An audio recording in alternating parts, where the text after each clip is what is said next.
तर मागील शॉर्ट्स व्हिडिओमध्ये आपण पाहिले 1 ते 100 पर्यंत अक्षरामध्ये संख्यांची मोजणी कशी होते ते। यापुढे आपण पाहू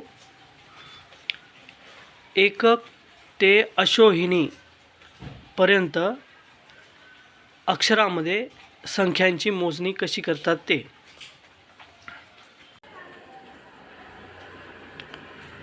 एकक, दशक, शतक, हजार, दशहजार, लक्ष, दशलक्ष, कोटी ज्याला आपण करोडसुद्धा म्हणतो, तसेच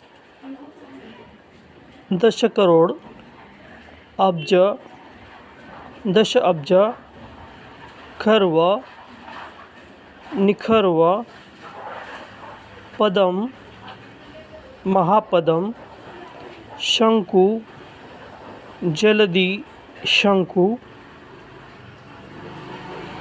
अंत्या, मध्या, प्रारध, महाप्रारध, धून, महाधून आणि अशोहिनी।